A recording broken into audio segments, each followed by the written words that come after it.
Welcome to Mind Love, episode 332. Today's episode is all about unlocking the powers of your ADHD brain, adult strategies for focus, motivation, and emotional regulation.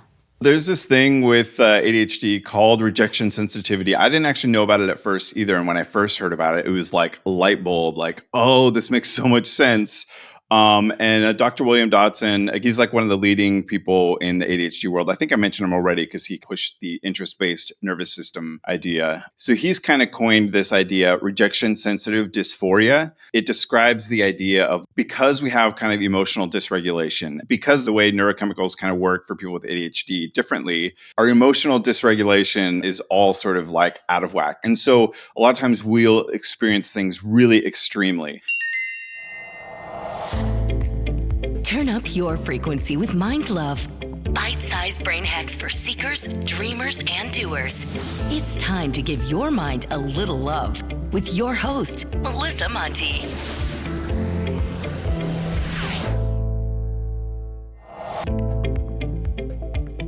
If this is your first time giving your mind a little love, don't forget to hit the subscribe button.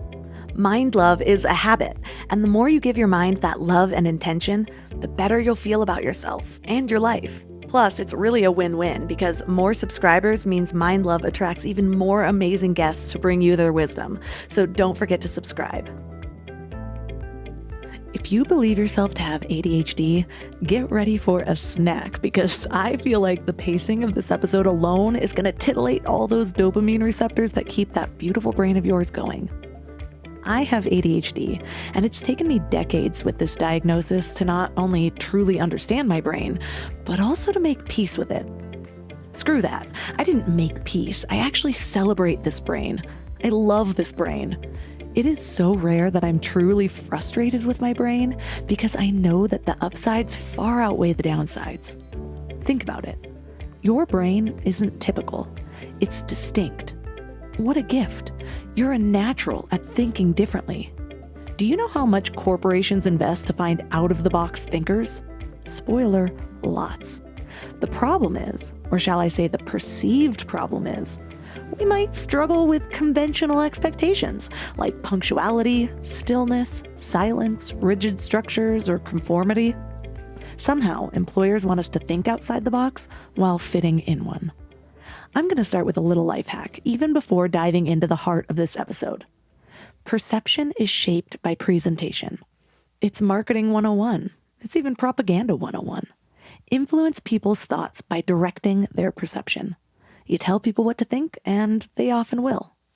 Somehow, my resourceful teenage self understood this even better than I do now. And maybe it's because my ADHD brain is a little more free-spirited, less inhibition or impulse control. Or it might be because I started doing this before I truly learned to hold back. Regardless, I thought, if I have to have ADHD, I'm going to make it work for me.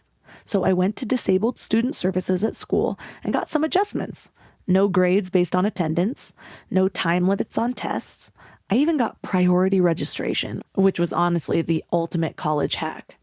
In my first corporate job, I went to HR. After that little visit, I was no longer required to be punctual.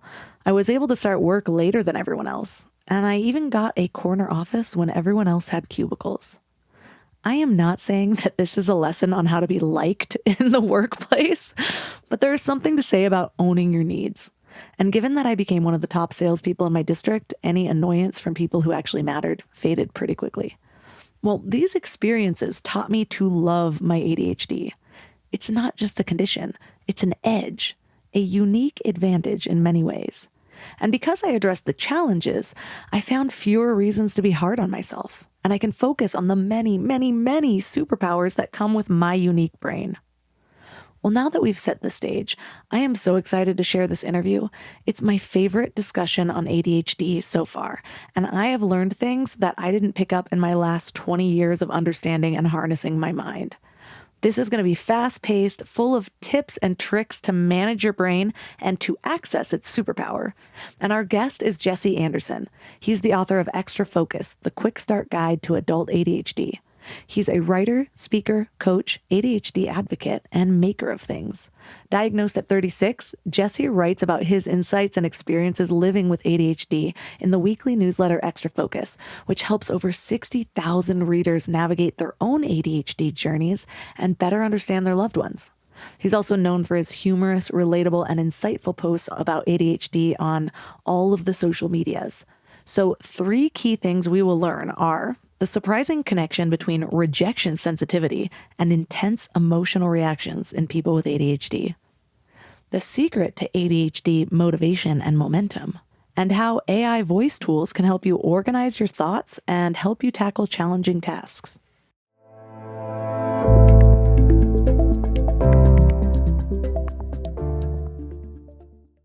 Before we go deep today, I want to give you a little gift, and I want to give it to you every single day. It's called the Morning Mind Love. I know how life can be. You're all fired up after an inspiring episode, and then a new day or a new challenge comes at you, and it's just hard to keep up that energy. Well, the Morning Mind Love is kind of like an oracle from your higher self to help you start each day with a positive focus. Plus, when you sign up, you get 2 free gifts, a 30-minute binaural meditation and 30 days of journaling prompts to help you remember who you truly are. And it's all completely free. So join over 9,000 people and go to mindlove.com to sign up or text the word morning to 33777.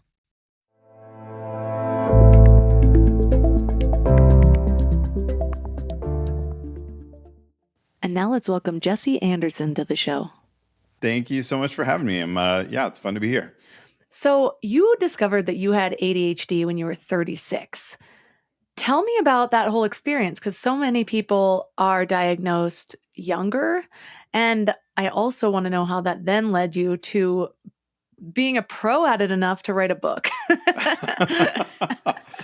Yeah, so I mean, now that I know a lot more about ADHD, I'm kind of surprised I was never diagnosed earlier. Like it just seems so obvious kind of looking back and seeing, teachers saying the exact same things in every report card. Because I was like, I would do really good at tests, but I never did homework. I just struggled to do any homework. I never turned in homework on time. And so teachers would always say, like, he's got really great potential, but is always late or disruptive in class, or like just doesn't do his homework. Like that was a big thing. So it's kind of surprising looking back now. But yeah, so I didn't get diagnosed until I was 36. And that happened after a really good friend of mine, he got diagnosed. And then his wife and my wife were really good friends, and they started talking. And so my wife came back to me and she's like, I've been hearing more and more about some of these, some of the things about ADHD, and you just might want to take a look at it. And at the time I was very much like, no way. Like I thought I knew what ADHD was, and that wasn't me. Like I was never the kid that was like running in circles in class and stuff like that. So, and I also was like, I have no problem focusing on things that are interesting to me. And so to me, not knowing much about ADHD, I thought that meant that I couldn't have ADHD, because in my mind, someone with ADHD can't focus on anything at all. But that's not the case. When you're interested, you can hyper focus for hours and hours and hours when it's something that, that like tickles your brain and you find interesting. So that was sort of how the process got started. She told me to look into it. And as I started to read and kind of read stories of other people that had it, I was realizing, oh man, this really explains most of my life. Like so many of these things that I thought were like just me or like just my family. There was a lot of these different things that I thought were just sort of like family quirks, because my dad acts this way and my brother acts this way, and so do I. So it's just sort of like within, it's just an Anderson thing. But it just turns out we all have, the Andersons, we've all got ADHD. So that was kind of how that got started. And I looked into it more and more, and things just kept piling up of like, oh, this explains why I struggle so much with time and why I'm late to things all the time and why I struggle with motivation. Some of my difficulties with like managing emotions, where it's like, I'll get angry just on a flip of a dime. If I feel rejected, it's like 0 to 100 instantly. And just all those things continued to add up. And so I looked into it more, and I found a counselor who was eventually able to diagnose me. And that was kind of how my journey got started. And that was about, like 6 or 7 years ago now. And then I've just been like basically diving in since then, becoming kind of a student of my own brain. Because once I learned like this explains so much about my life, I was like, I want to know more. I want to know more. And really sort of like dive into like, what can I do now that I know about this? Like how does this change my perspective and the way that I do things going forward from here? I was told quite often when I was growing up, like, oh, she may have ADHD, but you know how we hyperfocus? I loved to learn and I was really competitive with my classmates. Like I wanted to be top of my class. And so that just triggered the hyperfocusing with all of my classes. And I was really good at the first word that just came to my mind was being manipulative. But what I mean by that is I knew from a young age how to convince people of things. Like I remember asking my teacher in third grade, I'm like, can you just give me all of the homework for this month so that I can just do it while you're talking? Because I'm having a really difficult time just sitting here listening to you and I'm going to end up doing something else. Or you can just give me the work and you can see, are my grades good enough? And I was doing this in like Right. third grade, probably not in the best words, but my fifth grade teacher just like harnessed it immediately. And so I would get all of the work done for the month, the first of the month, and then just do whatever else I wanted to. And I was like tutoring the fifth graders when I was in fourth grade and things like that. But that was my strategy, was just asking, hey, I'm going to be doing other stuff while you're talking in class, but if you give me the work, it'll be work related. So that Right. worked for me really well. But that also led to me, I wasn't medicated at a young age. I did convince doctors to give me the medication when I was in college. It ended up being very tied to a lot of the different things, weight loss, all the things that I'm like, okay, well, now I'll get on the medication.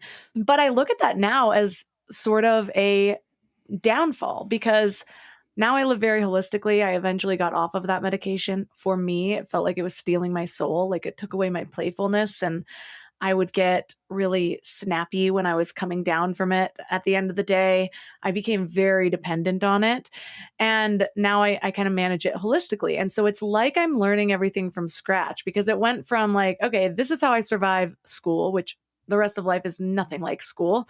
This is how I survived my 20s, heavily medicated. And now, how do I survive my 30s when I have ambitions and goals? And so, even just looking at your strategies, there's so many that I just kind of naturally use. And we're going to get into a bunch of them. But like the novel environments, the fact that I'll spend so much time perfecting a to-do system and then want nothing to do with it and have to move to a whole nother one. So now I don't spend quite as much time because I'm like, this is going to get me through the next 4 months and then I'm going to need to find something else. Totally. But you talk about how there are ways that neurotypical brains are structured for motivation. I don't like the word neurotypical because I swear I know more people that are ADHD brained than the ones that are supposedly neurotypical. They're like 10% of the people in my life. But those neurotypical motivators are importance, rewards, and consequences. But it's different for people with ADHD. Can you tell us a little bit about that? Totally. Yeah. I mean, first, I want to mention real quick, I did very much the same thing where I felt like I was trying to find what's the cheat code for whatever this situation is, if it's a job or it's a class. Like, how am I going to like hack this to work with my brain? Because the normal way ain't going to work. Like, I know that from from the set, like it's not going to work doing it how I'm supposed to do it. So I kind of have to figure out some way to trick myself to get through it.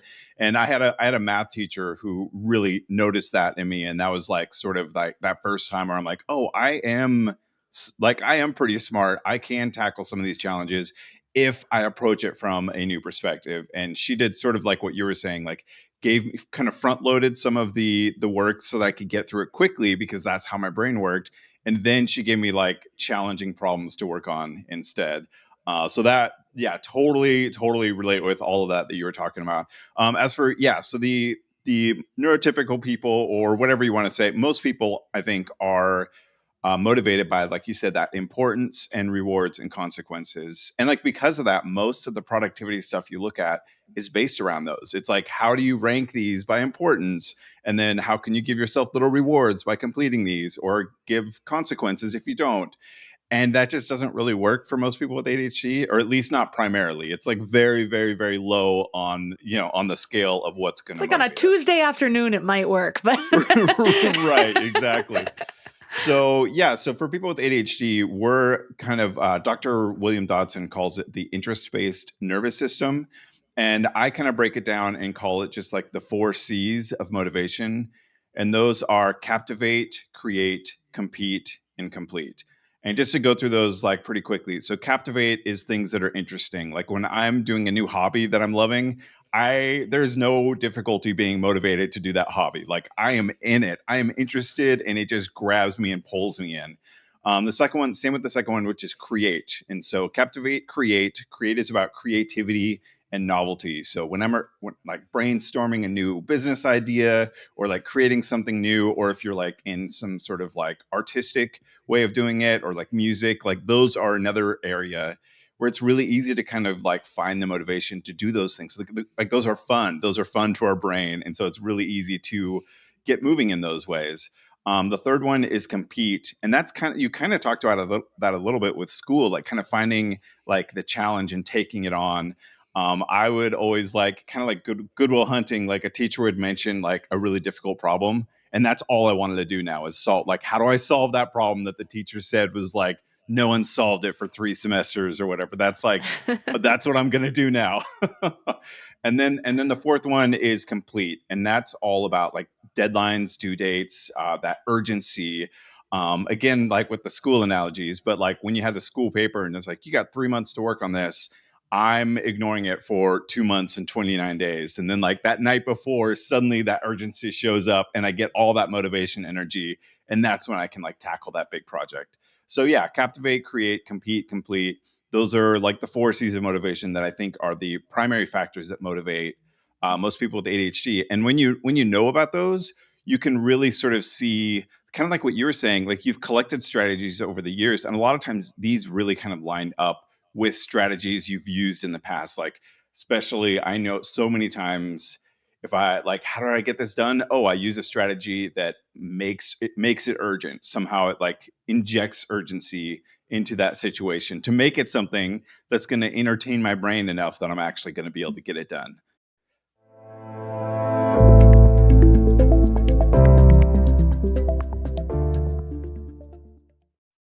I don't know why it took me so long to invest in good bedding. I resisted it for years, but something flipped in me about 3 years ago. And now I'm basically a pillow connoisseur. I've tried them all, and I get weirdly excited about good bedding. Because here's the thing, we spend a third of our lives in bed, and the quality of that time affects literally everything else, which is why I'm so excited to tell you about my latest obsession, Lagoon Sleep Pillows. What sets them apart is their matching system. You take a quick 2-minute quiz about your sleep style and your preferences, and then they match you with your perfect pillow. I was matched with their Otter pillow, and I am so impressed. Lately, I've just needed more support, and this seems to cradle me in all the right places. I'm also low-key obsessed with their travel pillow, which I use for way more than just travel. I actually hug it, use it as leg support, and of course, take it on trips with me. Well, the secret is in their adjustable fill. You can add or remove it to get that perfect alignment for your spine. A study even found that the right supportive pillow can improve sleep quality by 63%. And Lagoon lets you try their matched pillow for 100 nights risk-free. Free returns, no questions asked. Falling asleep has never been easier. I toss and turn less and just wake up feeling refreshed every morning. Go to lagoonsleep.com and take their awesome 2-minute sleep quiz to find your match. Use the code MIND for 15% off your first purchase. You know what's funny? We spend so much time feeding our minds, reading books, listening to podcasts, learning new things, but then we grab whatever's convenient to feed our bodies. And I get it. Life is busy, and sometimes a drive-thru feels like the only option. But that's why I take Field of Greens. It's a greens powder made with whole organic fruits and vegetables. No extracts, no lab-made stuff, and just 1 scoop a day gives you simple, real nutrition. Field of Greens feeds your body with fruits and vegetables medically chosen to support your heart, vital organs, and immune system. And let me tell you something. Since I started taking it, I've noticed these little changes that show me how nutrient depleted I must have been before. Like the ridges in my nails, gone. My sleep, so much better. And my stomach just feels happy. You know that dreaded afternoon crash that has you reaching for more coffee or sugary snacks? Well, that's not happening for me anymore. When your body is actually nourished, it runs so much better. I've tried other greens powders before, but Field of Greens is genuinely different. The quality is next level and you can taste it. It's become my go-to, especially on those days when my eating isn't exactly Instagram worthy, because we all have those days, right? And here's the thing. They are so confident that you'll love it too, that they offer a 100% money back guarantee. That's how much they believe in their product. So I got you 15% off your first order and free rush shipping. Visit fieldofgreens.com and use promo code MINDLOVE. That's promo code MINDLOVE at fieldofgreens.com. fieldofgreens.com.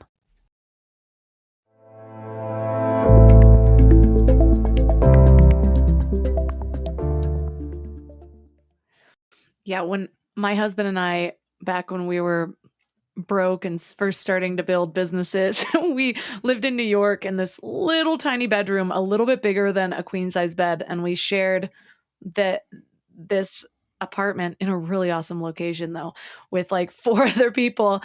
And we had such small space. And my husband actually, such a good husband. He was like, you're going to need nooks if you're going to get anything done. So he like built a platform, like we built a loft where our bed was, and then put this little length out to have a little sitting nook for me to like get work done with a desk underneath. Like I had 3 spots in this tiny little room just so I could have some sort of novelty. Oh man, But I love a good nook for getting some work done. That's awesome. I know you needed a whole section in your book just called nooks, because nooks are such a big part of my life. But we talked a little bit about hyperfocusing, and this is what got me through school, was that I just happened to love learning. And so it wasn't until later on when I was forced to take classes that I wasn't interested in or have a job that I wasn't quite interested in that I started really realizing the downsides of ADHD, because it just sort of, I fit really well in the high school and down environment. And so tell me about hyperfocus, and how is that different from flow state, that we're going to call them boring brains because they always get the good terms that the Nice. neurotypical brains have. Yeah, so flow state is like they on the surface sound really similar. Like the whole idea is like things are sort of like grooving in your brain and you're just like kind of aligned and moving forward and getting stuff done. For me, I think the dividing line that I put is like with flow, you feel like this is awesome. I hope it keeps going. Like I want to keep this energy alive. And with hyper focus, it feels like almost like compulsion. Like it almost feels like if I stop this, I'll never be able to capture this feeling, this again, this energy again. And so I feel like It feels like you're on meth. keep doing it. Yeah, there almost is like some sort of like, it feels like some sort of like, yeah, like drug driving you or something. Cause you're just like, I gotta keep doing this thing or I'm going to lose this energy. And so I want to keep going, which is why like, you lose track of like, have I had anything to drink? No idea. Do I need to go to the bathroom? I don't know. I'm completely blocking out all those signals. And so I just have no idea anything else going on other than that thing that I'm hyper focused on. And it's definitely, I think it's definitely a good thing at times. Like it can, like, I don't know that you can control it so much, but sometimes you're hyper focused on something beneficial and you get a lot of work done really fast, which is cool. But other times you're hyper focused on something. And then like 6 hours later, you look back, you're like, why did I do that? That was not worth the time I put into it. That was the downside of Adderall for me, that I started to realize there's certain times where I really thought it was a superpower. Like I said, it was tied into a lot of things for me. I ended up having an eating disorder and just, I don't know, women growing up in the 90s with like the low-rise jeans and the anorexic singers on TV. We had a lot that was going on. And so, yeah, I was obsessed with Adderall. Like it was definitely an addiction, and it was so hard to get sometimes. Like you had to actually go to different pharmacies and there was almost always a shortage, and they wouldn't tell you over the phone if they had it. And then I'd get there and they'd be like, yeah, we don't have it. And I'm like, why couldn't you just tell me this over the phone? I'm sitting in LA traffic, going to 12 different places, yelling at pharmacists, total like drug addict behavior. But when I was on it, there were times where like, if I wasn't in the right space, like I had all these tricks where I'm like, okay, I need to have my task open when I take it and when it kicks in so that I focus on that. Otherwise, all of a sudden I'm going down this like, oh, now I have 19 tabs open on different to-do apps, or like how to do this process. And I never actually do the task because I'm so focused on the process.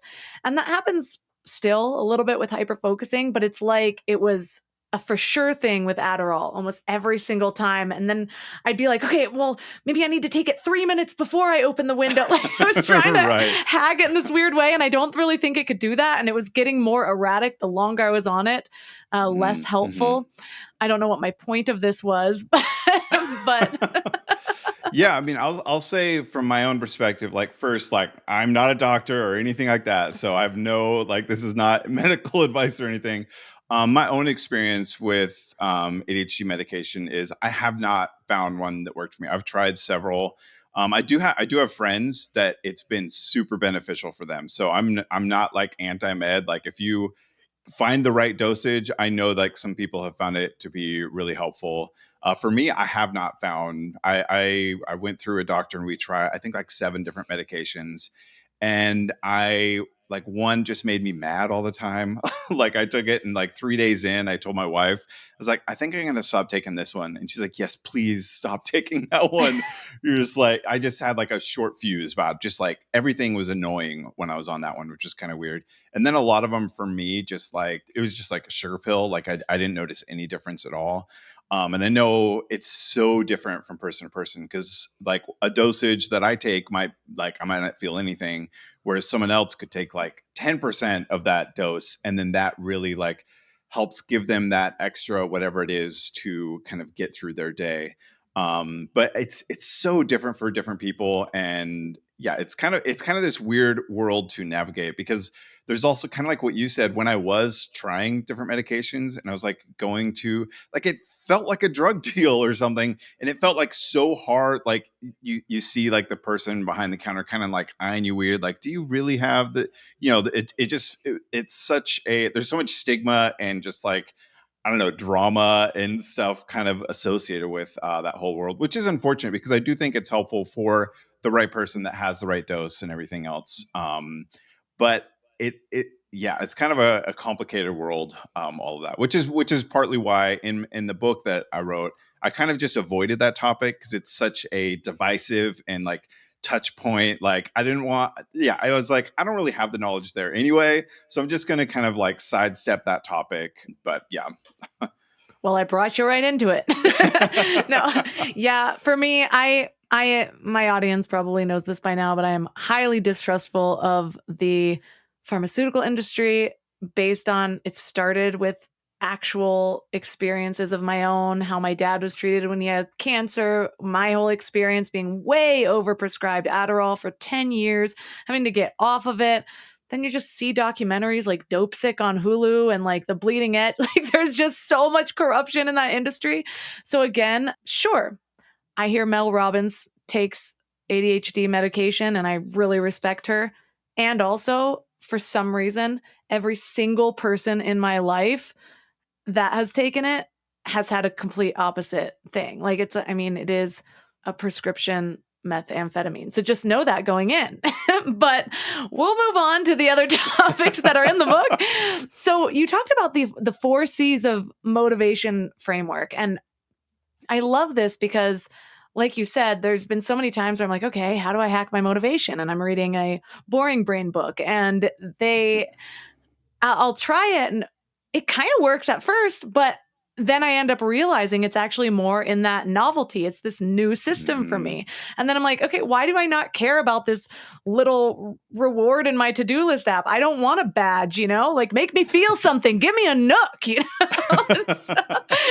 and so one of those highly encouraged ways of managing your tasks, though, is a book that my husband read called Eat the Frog. And it's all about doing the most, like your biggest task first, the most important, most difficult task first. And so for him, he like gets up and does his cold shower first thing in the morning. And I'm like, no, I feel like once I'm done with that, I'd be like tapped out for the day. Right. What have you found is a better way for people with an ADHD brain to handle their first tasks? Yeah, so that I'd heard this advice as well, that like if you've got to eat a frog, eat it first thing in the morning. Like take care of that difficult task and get it out of the way, because then everything else will be a lot easier the rest of your day. And I think for me, the biggest problem with this advice is it totally makes sense. Like I hear it and I'm like, the logic totally sounds right. I'm like, yeah, that would make everything else feel easier. But the problem is when I try to do that, I just stare at the frog for like 8 hours and never do anything else. Like nothing gets done instead. And I think part of it is just like those boring kind of mundane tasks are so hard. It's so hard to like cold start and like take on something like that when you have ADHD. Like I feel like our brain, there's so much about like building up energy and momentum so that we can like plow through. Like once we're kind of moving and in motion, we can take on something like that. So I usually suggest people instead eat the ice cream. Like find the thing that does excite you to kind of help get yourself moving, get building up that kind of momentum. I think I talk about in the book as like it's sort of like a train. Like at the beginning of the day, you're not moving at all. There's no momentum. So by eating the ice cream and finding those tasks that are like fun or that like excite or challenge your brain, whatever it is, taking those on can kind of like build up that speed. So then later in the day, when you're like kind of in motion, you can kind of it's like inertia. Like you keep that motion going, and then you can take on that difficult task of eating the frog or whatever it is. So that's definitely my sort of approach. Like build up that energy, build up that, because it's again like with the hyper focus thing. Like a lot of times once we get going, then it's easy to just like keep going. You're just kind of like again, it's the inertia that's just like pushing you forward because you kind of have all this positive movement energy. It's almost like it's really hard to go do something in the kitchen when you're sitting on the couch. But the second you stand up, it's a lot easier to take the rest of the steps over to the kitchen. But it's just that initial movement that is really hard. So don't make that initial movement eating a frog. Like try to make that something easy to get you going. I am so glad you said that, and I don't even know if this was one of the actual strategies in the book, but there are times where when I do have a difficult task that I'm sitting there and I'll actually be having a dialogue in my head where I'm like, why does it feel like I literally cannot get up?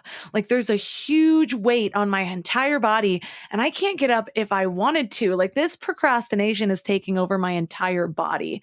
And so it kind of brings me to another one of your strategies, making a to-do list over a to-do list.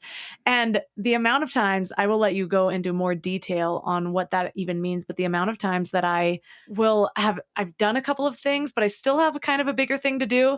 And I'm like, okay, I need to sit down and write down what I've already done. And it's dumb stuff. Like, it's like, okay, I checked out on Thrive Market with my newest grocery order. Wasn't the most important thing at all today. I put the clothes on the floor into the hamper, but I like need to check them off because it's my little dopamine hits. And then I Right. can start thinking about the next thing. And I'm going to combine a couple of your strategies, but then like breaking it down to where I can't have this big giant task on my list. I need to like have open up document or something like that, or I'll Right. open Yeah. up when I know. One thing that's been hugely helpful is actually planning my day the night before so that I don't get bogged down by my emotion of it.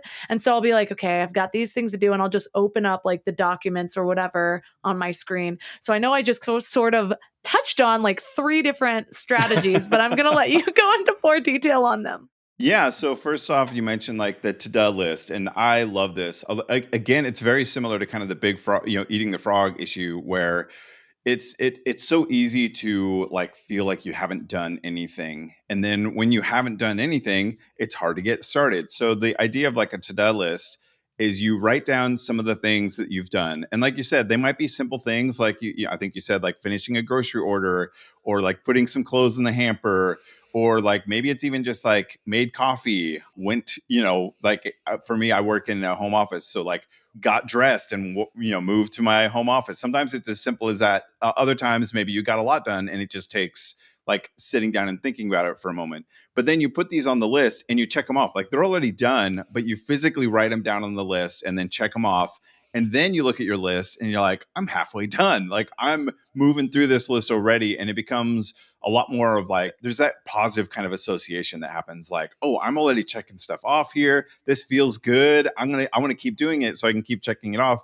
because look, I've already filled out like 2/3 of the list or whatever it is. And so I love the idea of doing like the to-do list. There's just something so satisfying about checking something off a list. And so I do that one a lot. I'm trying to remember what the other ones you kind of touched on were. A lot. Let's just let our ADD flow and let's go on to the next one. Awesome. Perfect. Embrace the pivot, you know?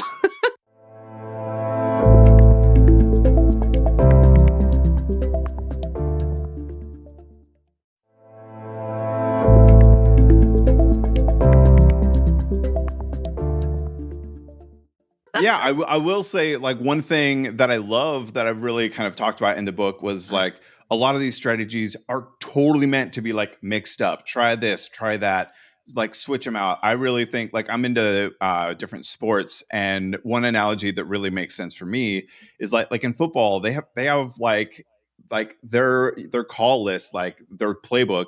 They have tons of plays in there. They don't have like two plays that they just keep trying over and over and over again. Like they try a play, and if it works, awesome. They might use that one again. If it doesn't, they change it up. They try a whole, like flip to a whole new page in the playbook and try out something new. And I think of that with like all of my strategies. Like maybe the to-do list is like working like magic for you. And then one day you're like, this just isn't doing it for me. Then throw it away. Like that strategy isn't on the table for today. And that's totally fine. Part of it, like kind of like you said, novelty is so important that is part of the strategy. Like sometimes the strategy is effective just because it's novel, and that's totally fine. Like I don't feel bad about that anymore. Like if this is working for me just because it's like I downloaded a new app on my phone, cool, use that while it works. And then when it doesn't, yeah, you mentioned like embrace the pivot. Like I really try to encourage, and I personally really try to live like don't feel bad about abandoning some old to-do system and moving to something new.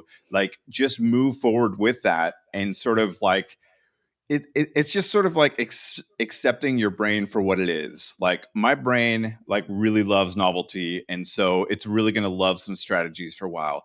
And when it doesn't work anymore, I don't feel bad about it anymore. Like it's like cool, my brain is onto something new. Let's find the new fun thing that. And honestly, that means finding a new strategy is going to be more novelty. So that's kind of exciting a little bit. Like what else am I going to try? And so that's really something I talk about in the book, and I really try to embrace that, like just not feeling bad, because I spent too much of my life feeling bad whenever some productivity tip didn't work for me, or when I had something that was working and then it stopped working. And it's like, don't feel bad about it. Just try the next thing. Just move on. Like, say, it's like, thank you strategy for working for a little bit. And then maybe I'll come back to you in 6 months. Who knows? And for now, I'm going to move on. And that's totally, A-okay. I just moved back to a to-do list app that I haven't used in like 7 years. And all of a sudden I'm like, this is the best one. Why have I been wasting my time on these other ones? But there was a reason that I can't remember that I abandoned it, but now I'm loving it. But there was this story that somebody told me once that has stuck with me. And I can't remember who it was that even told me this, but he was telling me how his mom got a Fitbit, and his mom said, or he said to his mom, those things are only proven to really be effective or be motivating for people for like 3 months. And she's like, perfect. I've got my next 3 months covered, and then I can find something after that. And I think about that all the time, because that's exactly how I need to work.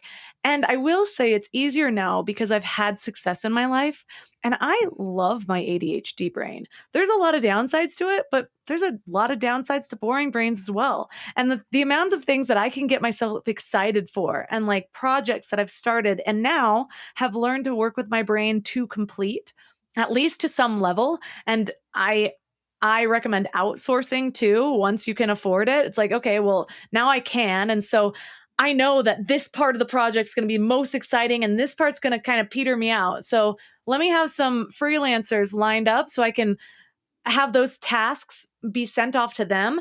And then that extra motivates me, because then all of a sudden I like shoot things off on Upwork or something like that.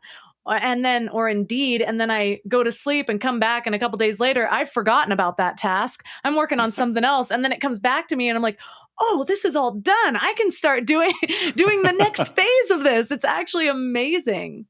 That is so awesome. I love that. Yeah, I mean that's something I've been recently just sort of looking into because right now I haven't done any of that outsourcing, and it's something I'm like I should be doing that. Like I should look into hiring kind of like a VA or an editor or things like that because I've done projects where I was doing a podcast before, which is like it's paused right now, but I'm thinking about bringing it back. But when I bring it back, I was doing all the editing before, and I was like, that cannot work.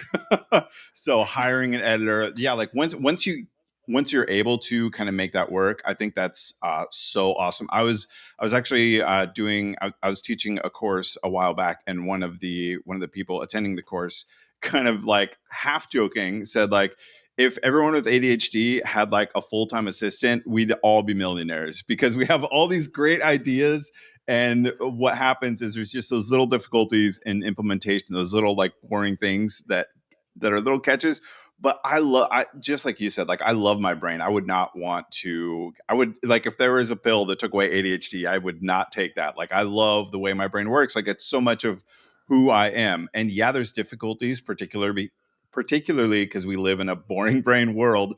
But I love the pros, and so I'm just kind of a student of my brain, just always trying to learn how can I make my brain, which I love, work in the world that or in this job or this situation. Like what can I do to, again, it's like, call back to like the figuring out how to like cheat classes by not actually cheating, but give me the work up front because that's going to work for me. Just like figuring out those little hacks so that we can just sort of like embrace what is working really great with our brain, which is a lot of stuff when you can look past those like little gotchas that kind of get you at the beginning.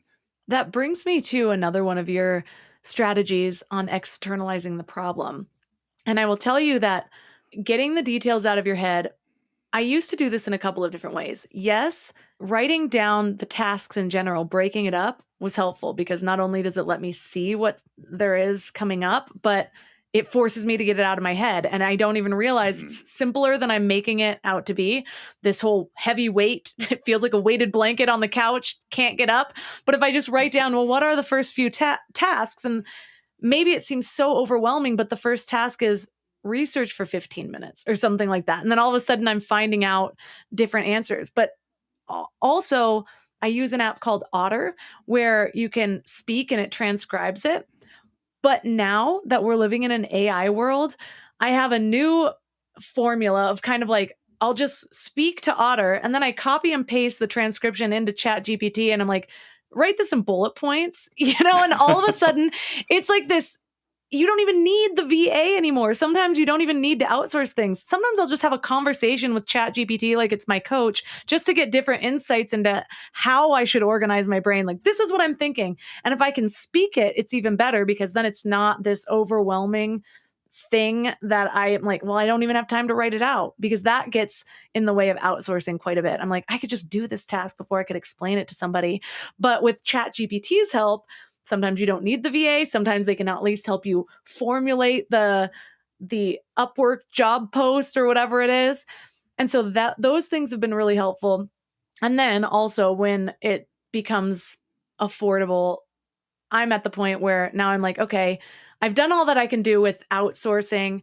There's still something blocking me. Let me just have a coach. And so I like to hire coaches because they can kind of pull those things out of me. Like what I'm hearing you say is this, and it's like, oh, why can't I hear myself saying that? Why? How Right. come when it's in my head, it seems like this impossible problem, but now that I just said 3 sentences, you're like, yeah, this is what's getting in your way.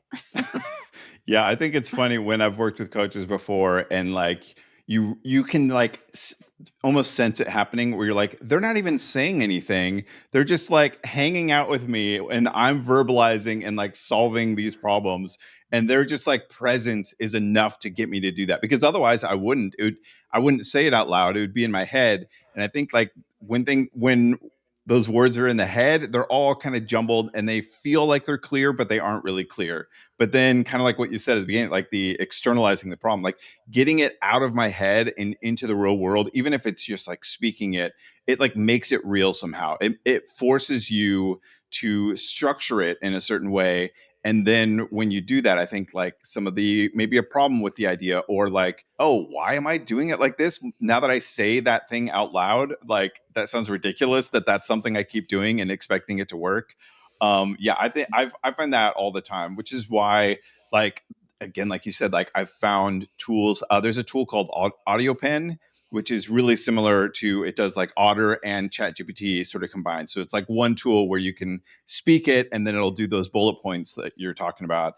So that's a really great tool. And I found that to be, yeah, super helpful, because sometimes like I don't even know what I think about an idea. I just know I have a lot of thoughts swirling around in my head about it. And so if I speak it out loud and then sort of can see those bullet points, I've found that to be a really, really useful tool, because like what I would do instead is like talk to my wife about like all these random ideas, and she's like, I don't even know what you're talking about sometimes, because it's just like, so like I know that I have all these like really extreme thoughts and ideas, and I know there's something exciting in there, but I can't quite word it in the way. And so I've definitely found like some of these AI tools to be really helpful for sort of like finding like those good details kind of within there, and helping me to clarify what I'm thinking about something and what I'm trying to say. Yeah, those tools I think are really cool and really interesting. I've even taken like we talked about the 4 C's of motivation. I've taken those, told ChatGPT what it is, and then told it about a task I'm struggling with, and had it like generate strategies using my own like framework for how to tackle problems, which has been it's pretty crazy that you can do that. And it's been like it's really good. Like it works really well for stuff like that. There's another tool called Cast Magic, and it was originally made for podcasts. So, like, after we're done recording this, Zapier is going to automatically send the recording to Cast Magic. And then they have these prompts that auto populate. So it's like potential titles. Here's the bio. Here's the questions that you ask. It's amazing. And they are expanding. So right now it's just a beta app that they have, but now I have an iPhone app, and they do the same thing that Otter does. And you can create your own prompts. So you can have your own prompt that automatically will break it into the 4 C's for any time you, without even having to do anything. And so you can create multiple ones where it's like, okay, figure out this. Now figure out my first 3 steps. Now figure out this. And then it'll just be a page of all of the things that you prompted. So yes, I am loving the AI world because it creates this structure for me, which brings me to another thing that you talk about, how we kind of have a weird relationship with structure. Like, I know I find freedom in structure, and also I will resist it so hardcore. And so, what have you found that balance? Like, what works and what doesn't? Or is it just sort of depending on your mood? Yeah, I mean, first off, cast magic. That sounds like magic. I just wrote it down. I'm gonna check that out as soon as we're done with the recording here. But yeah, that, oh man, I hate structure, but I know it works for me. It's so annoying. Just sort of the same thing like with deadlines. Like I hate deadlines. I hate knowing that there's a deadline for something, but I also know that that deadline is going to be effective for me. I don't think there is like a, at least I haven't found any sort of like magic formula that really helps me know where that line is. It really is sort of driven by mood, or driven sort of by trial and error, where it's like I try to like I add structure when I can feel things going like off the rails a little bit. It's like this, like I need to lay down some track, or whatever the metaphor is. Like I need to add some structure because this is like I'm flailing a little bit here, and like this is not working out. And then I also know that inevitably I'm going to like rebel against that structure, because I like, you put me in a box, first thing I'm going to do is figure out how to break out of that box.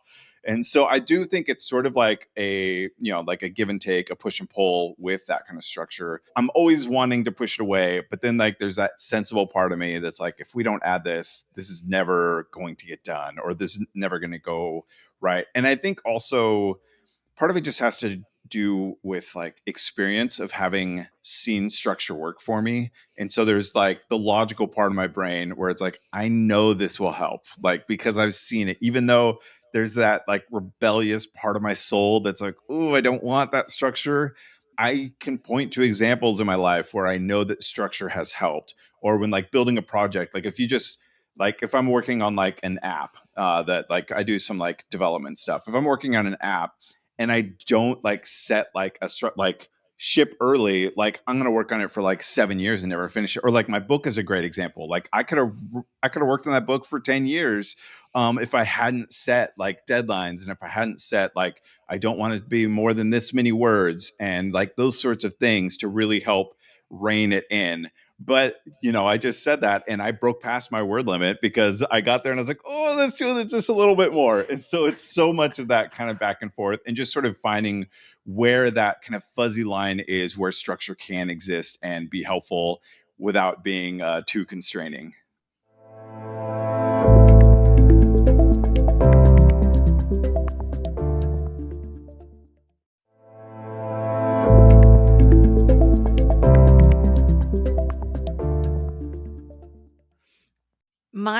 The structure that has hands down been the most helpful is planning at least my most important tasks the night before.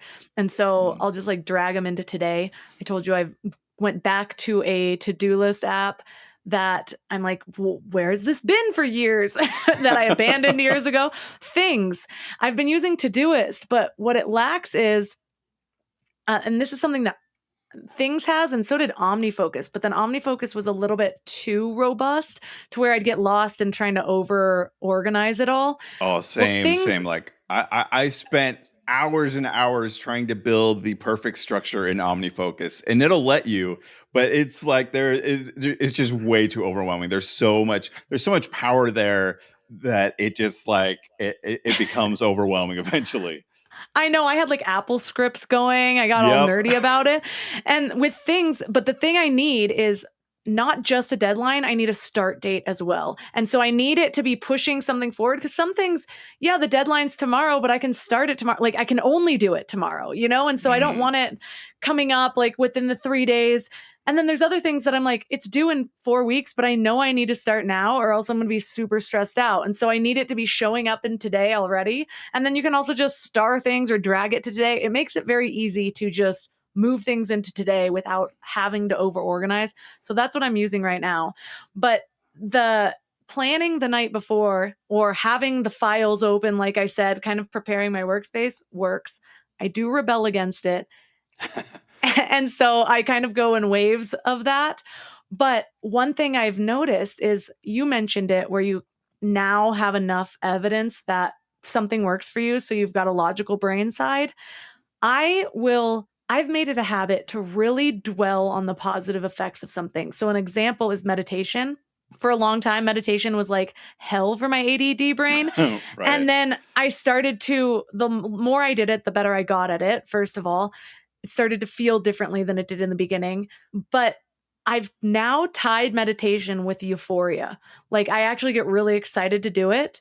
And also, first thing in the morning, it's difficult to get out of bed sometimes if you're tired. But if you're just rolling off the bed into meditation, it actually makes it very easy. You're like, I'm almost asleep here. And I'm still in an alpha state of mind. So I can actually like vision things. But I've also noticed like the difference of waking up first and going on social media. My brain will be so scattered all day long versus starting it with even just 10 minutes, but I like to do 20 minutes of meditation. Feels like it's extending sleep. I've tied it to that feeling of euphoria. And it's just like my brain is just a little bit quieter all day long. Like it really does affect it. That is so cool. I that like meditation is something I've heard time and time again from so many people, like the benefits of it. And I haven't, kind of like what you said, I think I'm a little bit past that, like my brain rebelling against it. And I just need to give it like a good, like real like effort again to try it.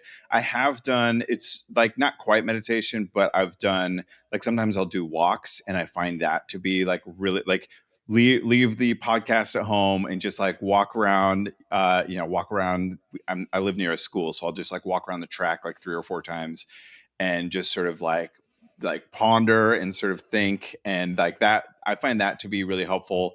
But it's one of those things that I'm like, I know I hate to use the word should, because like that's usually kind of a negative word, but I could really dive into meditation. I've heard a lot of people similar to what you said, that it's like almost become like they can't imagine not doing it, because it seems to affect like so much more of like the rest of the day. And so that is like, that's on my short list of things I really need to give like some time and effort towards.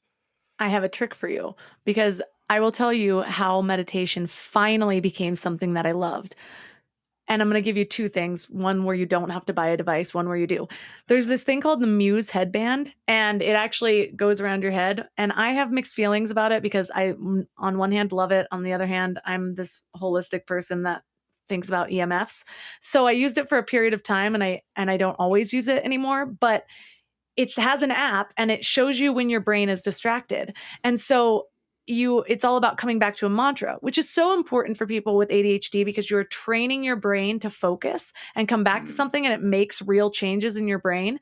And so being able to see, and it kind of rewards you with like this little bird chirping sound when you've actually reached that state. So the goal is to get into the bird chirping the whole time. And it was like this dopamine hit for me. I'm like, yes, I'm doing it right. It was almost like competition. And so that changed my relationship completely with meditation. But now even I meditated for 300 days straight, like at least once a day, but often twice a day, all last year. And then I had a baby and I was a little bit more distracted. And so I sort of lost it for a little bit. And the way I brought myself back to it was I knew I needed something that made it like a goal or something attainable again, rather than just sitting in stillness. And so I got really into the Silva mind control method. And so there's a book you can get, Silva Ultramind. It's actually awesome because you can listen to, I got the audiobook. You can listen to a chapter, and then the next chapter is a meditation that you can do. And it's all about, there's all of these basically like superpowers you gain from it. It's pretty powerful. And so maybe if you had that more of a focus where you knew you were gaining something from it, and either you can track it or you can just sort of feel it and go along with this book, that might help you actually make the practice sustainable. Yeah, totally. I mean, I think, so you mentioned before the idea of the Fitbit that like helped them for, 4 months or whatever it was. I am totally the kind of person that does that. Like I will, it's sort of like retail therapy, but it's more like retail therapy with like a purpose, where I will buy. So like I bought a ring that tracks my sleep because I was trying to get better about sleep habits. And I knew that like this is going to be this novel little device that's, oh, you've got the same ring. Nice. The Aura ring. Also, the reason that kind of got me back on meditation when I was like, oh man, I was so good all last year.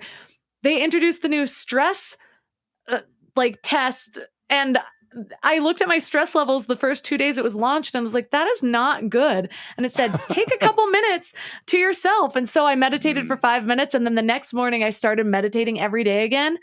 I am not kidding you when I say it decreased my stress levels by 80% just doing a morning meditation. Yeah, So if you I need it love. more, I'm a big fan of being able to see all those little like body metric stats or whatever. So like the Aura Ring, I have like the Apple Watch 2, which tracks a bunch of stuff, and like it's fascinating being able to see like in real time kind of those changes. It actually reminds me, I have 3 kids. My youngest son earlier this year was diagnosed with diabetes. And so through that, which is like, that's a whole world. We don't have to get into that all. That's been a journey. But now because he has that, we're tracking like his blood glucose levels all the time. And it's been really fascinating seeing any kind of food and how much that number just like some food, it'll be like immediately spikes, and other ones it'll take like, oh, this one actually takes, like you start to learn like, oh, this affects it this way and this affects it that way. And it's just like constantly learning those differences. And that's what I kind of love about all the like the Aura Ring, like learning those things like, oh man, yeah, I had coffee late at night and I went to bed a little bit late, and I can see like these numbers, like, and maybe the numbers aren't like exact or anything, but it gives you can see like these trends of like, oh, this is clearly making some sort of trackable difference. And so that kind of excites me. Like that does feel like the sort of thing that could get me to like give like meditation that real try of being able to see those changes. Because I've never heard anyone that's like, yeah, I really did like meditation for like 100 days or whatever it is, and it did nothing. Like those stories aren't really out there. So it's all about just like whatever I can get to motivate myself to do it so that I can see those effects, and then it becomes part of that again, the logical part of my brain sees like, hey, remember we saw that thing, we know it makes a difference, and that kind of help motivate me to make those positive choices going forward. And actually, I can get you a discount. Go to mindlove.com/muse and it'll just take you right there. And I think you get like 20% off. So check that out. But it brings me to another one of your strategies around making chores or making things novel. I'd like to know some of the other ways that you make things that you might not be super excited to do have that little novelty effect. Yeah, so like an example I use in the book, just because it's such like a common mundane chore, is doing the dishes. And I just hate doing the dishes. It's just so monotonous, and it's something you have to do all the time. Like it's a very common chore that you have to get done. But I find that, and it sounds, I mean, almost sounds childish, like saying these things that make it novel. But for me, it's worked for my brain. So, like one example, a lot of times if I have to empty the dishwasher, rather than like grabbing items, putting them in the cupboards or whatever, I will move them to the table and sort of stack them. So I'll stack the bowls, all the clean bowls on the table, and then I'll stack like the cups or whatever it is, and then move it from there to where they go in the cupboards. And that I feel like it sounds like silly telling people that I do that, because for my wife with the quote unquote boring brain, for her she's like, what do you do? You're adding extra work. Like, why would you do that? But it makes it a little bit more interesting for my brain. And another way you can do it is like, well, I'm going to start by adding, like grabbing everything that's silver. So like the silverware first, and then I'm going to grab anything that's blue. So like, oh, the blue bowls, the blue cups, like whatever those things are. And you could even do like alphabetically, like A, is there anything that starts with A? No. B, bowls. Okay, I'll put the bowls away first, and kind of moving down. And it's these little things. It's like, that's not going to work every night, but that might work tonight. Like it might work this time to make it just a little bit more interesting.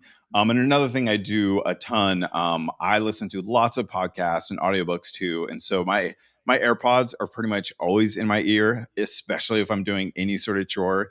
Like if I have to take out the trash, I know it only takes like a minute or two. I'm still putting in the AirPods because I want to associate doing that task with getting to listen to my favorite podcast. So it becomes like the chore is almost just like the busy work that I'm kind of doing in the background while I'm listening to something I want to be doing, that I want to be listening to.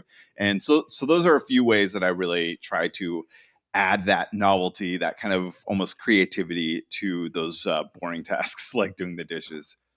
I just said to my husband recently, I'm like, I need my iPad and I need to put on like Gaia TV or an audiobook or something that'll keep me in the kitchen, because I would like take out the meat and then I just like go into the other room. And he's like, the meat's sitting out. Can I put it back in the fridge? I was like, don't put it back in the fridge. That's adding more friction to my next task. And he's like, it's been sitting out for 14 minutes. And I'm like, okay. And so, but I will challenge you to start high dosing vitamin C to mitigate some of those EMF things. I got really into air tube headphones because it's like the best for your brain. And I was going down the EMF rabbit hole, one of my hyper focusing binges. and so then I freaked myself out, only had air tubes, but gosh, not accidentally hitting the cord and dropping your phone down on the floor is, I was just so excited when AirPods came out. And then of course I was going to learn that they were possibly frying my brain. But then I read all these studies about how high dosing vitamin C like almost completely mitigates some of those harms. So just a little tip for you guys out there that love your AirPods, because I will still wear mine now that I've learned that. Nice. But another strategy that you talk about is letting things go. And this is another thing. I swear that I was going through your book and I was like, was he just eavesdropping on like 19 of my conversations in the last 4 days and writing them in chapters?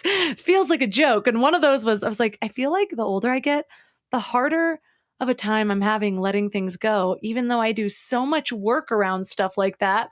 And my husband's like, that's what happens to old people. That's why so many old people are either super zen or super cranky. And I was like, all right, I need to do even more. So what is your strategy of letting things go? Yeah, I mean, I feel like part of it just comes with time. Like you just sort of like experience things, and then you realizing like I'm not winning here by holding on to these things. Like that is not like enriching my life. It's not helping me. It's really just like holding me back. And so yeah, letting things go, kind of moving on. I feel like it's it's just so important to to not weigh yourself down with that, because it's so like But what if it's rejection? well, rejection is like, that's a whole another problem with ADHD. If you want I to get didn't know into that that. until your book. And so I'm actually really fascinated because those are the things I have a hard time letting go. Like I still dwell over. For some reason, I expect that everyone I've ever been friends with, I should at least have them in my life in a friendly way. And that is not the case. And some of them I actually have no idea why. And so I'll dream about it to this day. I haven't talked to that person in 19 years. So Mm. tell me about rejection and ADHD. Yeah, so there's this thing with ADHD called rejection sensitivity. I didn't actually know about it at first either. And when I first heard about it, it was like a light bulb, like, oh, this makes so much sense. And Dr. William Dodson, again, he's like one of the leading people in the ADHD world. I think I mentioned him already because he kind of pushed the interest-based nervous system idea. So he's kind of coined this idea, rejection sensitive dysphoria, which isn't like an official term, but it describes the idea of like when, because we have kind of emotional dysregulation, and I'm not a neuroscientist, but because the way neurochemicals kind of work for people with ADHD differently, the like we feel our emotional dysregulation, like our regulation is all sort of like out of whack. And so a lot of times we'll experience things really extremely. And that's like both like maybe someone will give us good news and we'll be like overjoyed and like, wow, that's amazing. And then people will be like, whoa, like calm it down a little bit. That's not that big of a deal. And then the opposite, like we'll like some of us will like really quickly move to tears, like just like on a dime. Or for me, it was anger, like really quickly, something like I would feel rejection or like that withdrawing of love. And for me specifically, it often felt like betrayal. Like I'd be having an argument or, a heated discussion with my wife. And then she would say something, and like with time I could look back and see that it wasn't a big deal, but in the moment it hit my brain in a way that felt like rejection, it felt like betrayal. And then like basically, I don't know what's happening in the brain, but it felt like all the chemicals were firing, and it just felt like you just like betrayed me so deeply. And I like, it felt like pain. It felt like someone just like stabbed me deep in the soul. And because of that, like especially when I was growing up, like my response when I felt that was to like blow up in anger because it felt justified. It didn't feel like I was overreacting. It felt like your offense was so deep and so massive that me responding big was appropriate. And so that's kind of like in my household too, growing up, like my brother and my dad and me were all sort of like that. And so that's kind of what I was used to. But like learning about the rejection sensitive dysphoria made me realize like, oh, I'm misunderstanding most of the time, because like when I reflect on it and I think like, okay, does it make sense? Like if I evaluate my history with my wife to this point, does it make sense that she would betray me the way that I feel right now? And when I Absolutely. No, just kidding. and like logically, then I could take that logical part of my brain and say like, no, that doesn't make any sense. Like, why would she? The way I feel doesn't add up with what the reality likely is. And so like, but that doesn't take the pain away. Like the way I felt was like in that moment when she said that thing that offended me, I felt this like deep betrayal. But then like that part of my brain, after I learned about rejection sensitive dysphoria, like it, I don't know, it clicked on just like this tiny little voice of like, hey, maybe this is that little thing you read about. And so in the moment, in one of these times when it happened, I like through gritted teeth basically said like, I think I'm experiencing that rejection sensitive dysphoria thing. Can we take a break and like come back to this later? And then and she had, we had talked about it beforehand, the RSD. And so she's like, yep, we'll take a break. And then with that space, it was as if like the brain chemicals or whatever were able to kind of calm down. And then I could see and reevaluate and like, oh, that doesn't make any sense. Like that I totally took it the wrong way. It felt like this deep rejection of who I am. And it wasn't that at all. It was like, it was something that maybe wasn't that positive or whatever, but it was not a big deal. And so like evaluating my history with her, was able to like recognize in my brain that it's not that big of a deal, giving it time. Like I've been doing some training on becoming an ADHD coach. And one of the things they talk about a lot is the power of the pause, where like so often when you have ADHD, you want to like have these snap responses to things. Like you feel things so intensely that you want to respond intensely, like immediately. And pausing, just like giving time for like the rest of our brain to like catch up with what's happening. A lot of times we'll realize that like, oh, my initial reaction that felt like the right thing to do actually probably isn't the right thing to do. And it just sort of gives you that extra clarity. Because a lot of times I don't feel like, back when I used to experience like angry outbursts or whatever a lot, like I never thought about doing the outburst. I responded. It was just like something would happen and then I would act. And then later I would think. And, it's the whole like, what is it? Fire, aim, shoot. I don't know. It's like reversing that order. It was like I would jump into the situation before I had any chance to think about, do I want to jump into this situation in this way? And so that's something that's super common for people with ADHD. And again, for me, it was primarily anger. So it was like big and out there. For other people, it might be like bursting into tears or like bottling up. And like that's how they respond to that rejection.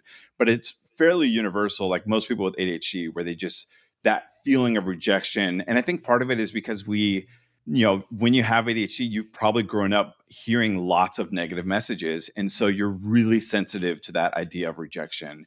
And so it's almost like, no, not you two rejecting me. Like, I don't want to experience that again. And so I have whatever it is for me, I have that strong emotional reaction to that rejection because it's so painful.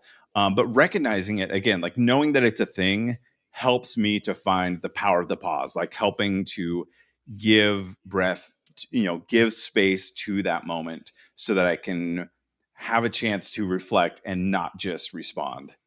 I always love leaving listeners with a challenge for the week. And that pause is such a good one because whether or not you have ADHD, it's such a great tip of just one of my friends did Alcoholics Anonymous, and that's one of their things too, is like just pause before responding. And I was having a hard time, and she's like, I'm going to give you some AA tips over here. And it was all about the pause. And so it's so helpful because it allows you, whether it's your brain catching up or your brain slowing down to kind of meet the situation.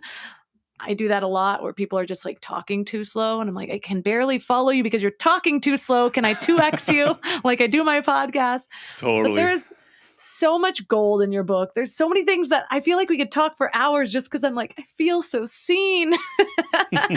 And so for listeners that are really resonating and they want all of these other tips that we didn't even get to touch on, where's the best place for them to connect with you? Yeah, absolutely. So I have a website dedicated for the book, which is just extrafocusbook.com. And you can also get it at any, Amazon, any other book. If you don't want to do Amazon, that's fine. It's at most other bookstores as well. And then as far as like just following kind of the stuff I write about online, I have a newsletter, which is extrafocus.com. So it's kind of confusing. The newsletter and the book have the same name. And then I'm just ADHD Jesse, Jesse, on all the social media platforms, or most of them anyway.